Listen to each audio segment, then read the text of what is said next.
అలాగే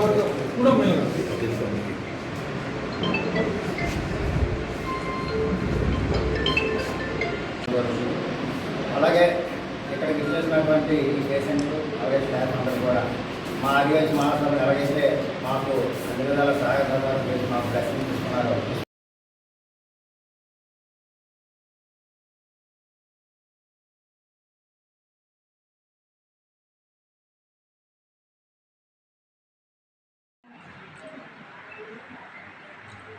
ఓకే.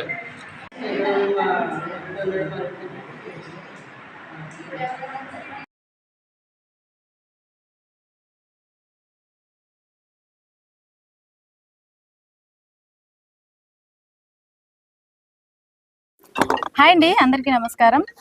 ఆర్యవైశ్య వాళ్ళు ఇక్కడ కసింకోటలో ఉచిత కంటి వైద్య శిబిరం నిర్వహిస్తున్నారు. సో ఇది నా హోమ్ టౌన్ అండి, నేను పుట్టిన ఊరు, మా ఫాదర్ ఊరు. తెలిసి నా వంతు సాయంగా నేను చేయాలని ఏదో నా వంతు సాయం నేను చేశాను. నాకు ఇంత మంచి అవకాశం కల్పించిన వీళ్ళందరికీ చాలా థ్యాంక్ యూ సో మచ్. ధన్యవాదాలండి. జై వాసవి.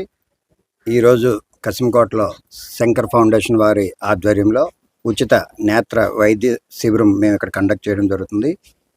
ఇంతకుముందు కూడా ఇదే ప్లేస్లో కండక్ట్ చేస్తే 196 మంది పేషెంట్లు వస్తే 59 మందిని ఆపరేషన్స్ కూడా తీసుకెళ్ళి అందులో ఒక 40 మంది వరకు స్పెట్స్ కూడా ఇవ్వడం జరిగింది. అలాగే ఈరోజు ఆర్యవైశ్య మహాసభ అనకాపల్లి వారి ఆధ్వర్యంలో నేను అనకాపల్లి జిల్లా ఆర్యవైశ్య మహాసభ ప్రెసిడెంట్గా చేస్తున్నాను. అలాగే మా సెక్రటరీ, మా ట్రెజరరు, మా కార్యవర్గ సభ్యులందరితో కలిపి ఇవాళ ఈ ప్రోగ్రాం చేస్తున్నాము. ఈ ప్రోగ్రాము ఇక్కడ చేస్తున్నామని చెప్పి తెలిసి మన టీవీ ఆర్టిస్ట్ నైనా గారు కూడా వీళ్ళ ప్రాపర్ కసింకోట విలేజ్ అవటం వల్ల మేము ఇక్కడ చేస్తున్నామని చెప్పి తెలుసుకొని ఆమె కూడా ఒక వృద్ధురాలకి ఒక వీల్ చైర్ ఇవ్వడం జరిగింది. అలాగే ఒక 10 మందికి రేషన్ కూడా ఇవ్వడం జరిగింది. ఈరోజు ఇప్పటికీ ఒక 90 మంది ఓపీ కూడా రావడం జరిగింది.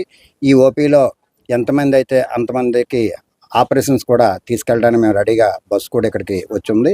ఎవరైతే ఆపరేషన్స్కు క్వాలిఫై ఉంటారో, ఆపరేషన్ అవసరం ఉంటుందో వాళ్ళని కూడా మధ్యాహ్నం లంచ్ పెట్టి తీసుకొని వెళ్ళి రేపు అక్కడ అన్ని రకముల ఉచిత టెస్టులు చేస్తూ ఎల్లుండి ఆపరేషన్ కండక్ట్ చేసి మరలా అదే బస్సులో వాళ్ళని వాళ్ళ ఇళ్ళకి తీసుకొచ్చి 2 రోజులు పోయినాక మరలా చెకప్ కూడా డాక్టర్ వచ్చి చెక్ చేసి అవసరమైతే వాళ్ళకి స్పెటికల్స్ కూడా ఇవ్వడానికి ఏర్పాటు చేసి ఈ కార్యక్రమం మేము చేయడం జరిగింది. Thank you and of all.